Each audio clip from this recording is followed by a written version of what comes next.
Creo firmemente que algo que no podemos dejar de lado es la comprensión del sufrimiento del paciente. Si no buscamos entender el origen de lo que causa la patología, nos quedaríamos al margen de curas sugestivas. Sin el entendimiento de las causas, no puede haber una cura.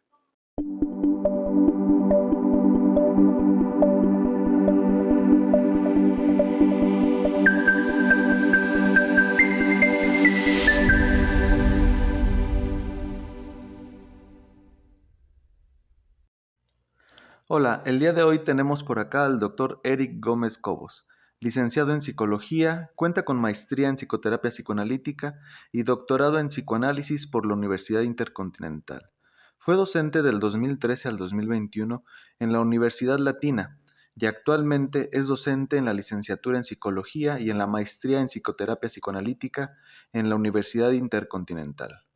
Trabaja la psicoterapia psicoanalítica desde el 2010 con adolescentes y adultos. Ha realizado publicaciones en la revista Intercontinental de Psicología y Educación y en la revista Enlace Week, la cual está dedicada a la publicación de investigaciones de la División de Posgrados de la Universidad Intercontinental. Les compartimos los enlaces de estos artículos en la descripción. Los dejamos con la presentación del trabajo titulado La señora de los 5 pesos. El análisis como facilitador del espacio potencial en el psiquismo. Conferencia dictada el 28 de octubre del 2022 en el Congreso La Torre de Babel en el Psicoanálisis, Comunidad y Diálogo, el cual se realizó en la Universidad Intercontinental de la Ciudad de México. El establecimiento de nuevas relaciones. Podríamos pensar también, como consecuencia de la ausencia prolongada del objeto, el ataque al vínculo de Bion en -K, presentado por teorías que anulan la posibilidad de generar nuevos pensamientos en la relación analítica. En la consulta se presentan fenómenos paralelos. Situaciones del desarrollo mental se llegan a replicar dentro del espacio de la terapia. Estamos en la reflexión de si el proceso analítico puede ser un espacio potencial o un generador de este cuando no se dio en el momento del desarrollo de los pacientes. Como Bleichmar explica, existen distintas condiciones del inconsciente y entre ellas existe el inconsciente no constituido, que se registra ante el código del peligro que se perciben ciertas representaciones de códigos de placer. Estas experiencias pueden constituirse y registrarse a través del proceso analítico, no desde la interpretación de la culpa causada por deseos prohibidos, sino por la reconfiguración del afecto y la generación de otras posibilidades ante la historia escrita en el dolor de la experiencia del paciente. Pero existe la posibilidad de que estas nuevas alternativas de constituir el inconsciente se pueda dar a partir de la ausencia presente. Con la siguiente viñeta clínica busco problematizar este fenómeno y tratar de llegar a la reflexión de situaciones a las que nos podemos enfrentar en la complejidad de la clínica contemporánea. G llegó por sentimientos de desesperanza y tristeza. Se quejaba de lo desconsiderado de las demás personas en él o en general. Sentía vacío y desesperanza. Nada de lo que hacía le daba satisfacción, ni su trabajo ni los estudios. Al inicio se sentía emocionado por iniciar su análisis, pero se negaba a asociar libremente. Pensaba que terminaría manipulando el curso de las sesiones a lo que él quisiera. En la contratransferencia G me hacía sentir muy cansado y bostezar, situación que él observaba y le molestaba mucho. Reafirmaba en mí la desconsideración de los demás. A los 8 meses de iniciado el tratamiento, me dice que ya solo irá una vez por semana y que ha comenzado a ver un psiquiatra. Cuando iniciamos a vernos solo una vez, al final de la sesión, se quejaba del poco tiempo y le recordaba que, si así lo quería, podíamos retomar la frecuencia de 2 veces. Pero no decía nada, solo un gesto de molestia y se iba. Al acercarse las vacaciones de invierno, comentaba, después de algún tema en el que se quejaba, por favor no te vayas. Al volver de vacaciones y retomar las sesiones, estaba muy molesto. Me reclamó que me había defendido de un primo que le hizo sentir que no iba con el mejor terapeuta, y él quería al mejor terapeuta. Le molestaba también que el antidepresivo no le generaba ninguna mejora y que en los meses que llevábamos de análisis él se sentía exactamente igual que al inicio. Aprovechó también para decirme lo mucho que le enojaba que bostezara o tosiera en su sesión. Era desconsiderado con él, me decía. Mencionaba que quizá necesitaba cambiar de terapeuta. Yo solo interpreté que le había molestado mucho que lo dejara en las vacaciones, aún sabiendo que me necesitaba. Elemento muy similar a lo que él narraba acerca de su padre en la infancia. Y le expliqué que a veces con pacientes depresivos la carga emocional para el terapeuta está pesada y eso puede generar cansancio. Esto último le dio cierta calma y me preguntó si podía dañar mi salud, a lo que contesté que no, y en todo caso eso tendría que manejarlo yo. Antes de la siguiente sesión tengo un sueño en el que previo a mi llegada a la sesión con él, G había contratado asesinos que me esperaban en el pasillo mientras él estaba recostado en el diván. En este sueño se lo comento en la sesión siguiente cuando me pregunta si él es un paciente difícil. Le respondo que quizá hemos abordado mal el problema, solo hablando de lo que le intensifica su malestar en lugar de sus causas originales y profundas. Pasaron un par de sesiones más en las que hizo énfasis en que por poco no iba ya fuera por una comida en el trabajo o un evento con sus compañeros de cuarto, o porque se sentía desesperanzado y ni siquiera le daban ganas de salir de su casa. Pude intervenir diciéndole que la dificultad para sentirse mejor venía a raíz de creer que eran siempre los demás quienes estaban mal y lo irritaban, al no guiarse de formas lógicas o de sentido común como él lo hacía. Pero le remarqué que por muy razonables que fueran sus argumentos, eso no hacía que necesariamente los demás debieran acoplarse a su forma de ver el mundo. La semana siguiente me dijo que se sentía muy mal y no quería salir, y transfirió el costo de la sesión de forma inmediata. Nos vimos de nuevo una semana después, se veía con el ánimo caído y de nuevo tenía pocas ganas de asistir. Su terapia no funcionaba y le habían duplicado la dosis de antidepresivos, pero aún así se sentía igual. Aquí como un pequeño comentario, fue un lapsus. O sea, el término o el apodo de la señora de 5 pesos nunca lo explico, se me olvidó, ¿no? Pero si me da tiempo ahorita les digo. Para la semana siguiente, me escribe diciendo que no tiene dinero y no podrá ir.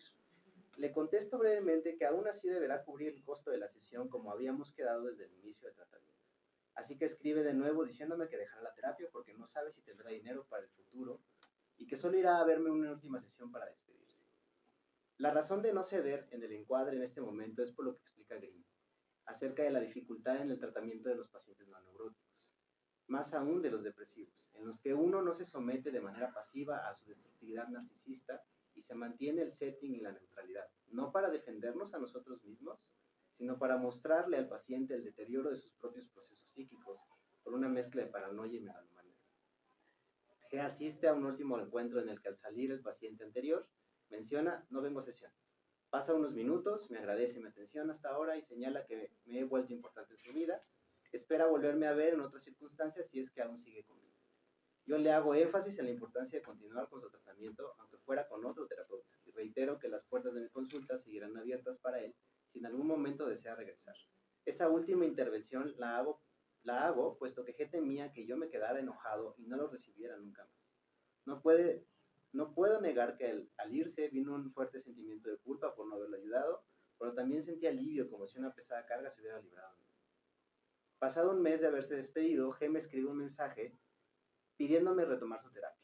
El día que nos teníamos que reencontrar de nuevo, me dice que tuvo una intervención dental, estaba muy inflamado y le dolía al hablar. Me pregunta si podía verme a distancia, a lo que yo accedo.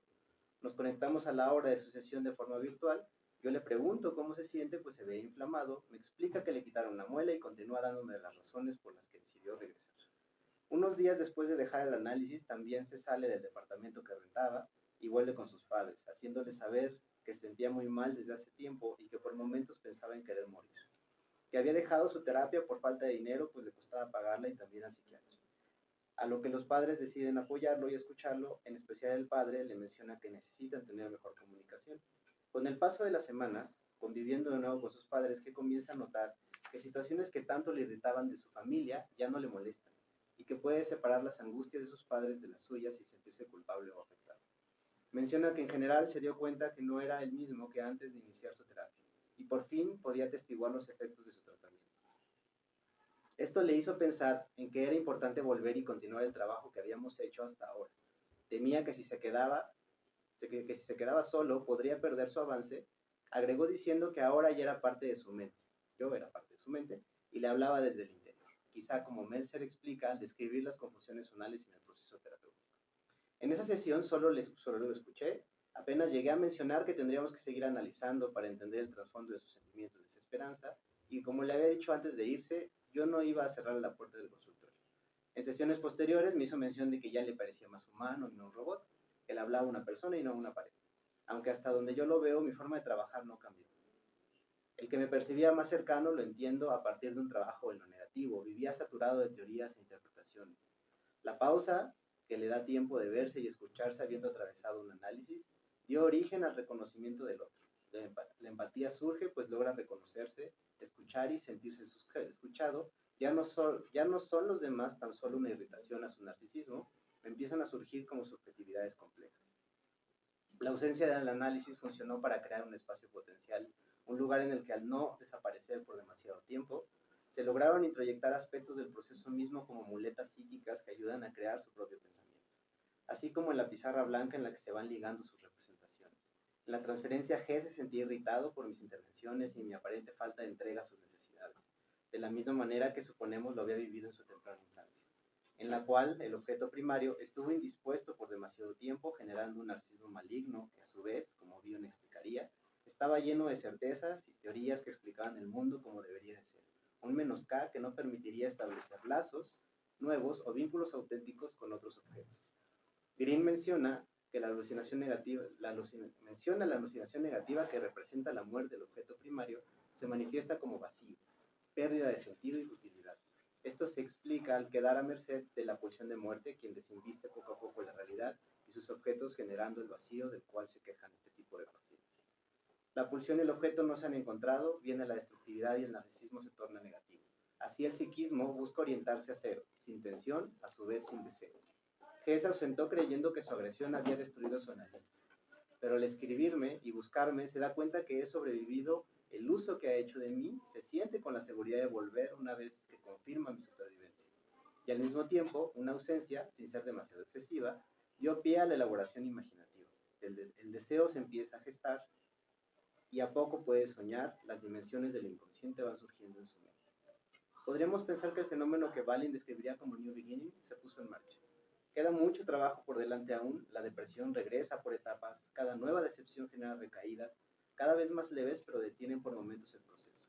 Al mismo tiempo, G descubre nuevas formas de lidiar con su dolor, y aquello que tanto le irrita de los demás, poco a poco se van generando representaciones de emociones de las que se había privado y el contacto con los demás deja de sentirse como una experiencia artificial.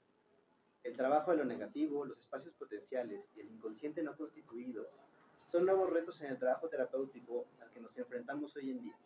Las posibilidades en nuestra labor como terapeutas se extienden y complejizan con el paso del tiempo. El trabajo del inconsciente, entendido como un producto exclusivo de la realidad interna, ya no es suficiente. Si bien aún lidiamos con pacientes que se sienten angustiados ante las manifestaciones de sus deseos, ahora también lidiamos, quizá en mayor medida, con pacientes que sufren de lesiones en su narcisismo por ausencias excesivas de contacto y afecto o por demasiada presencia de la demanda de los otros. Estos nuevos retos nos llevan a replantearnos al quehacer terapéutico, sin embargo, creo firmemente que algo que no podemos dejar de lado es la comprensión del sufrimiento del paciente. Si no buscamos entender el origen de lo que causa la patología, nos quedaríamos al margen de curas sugestivas. Sin el entendimiento de las causas, no puede haber una cura. Gracias.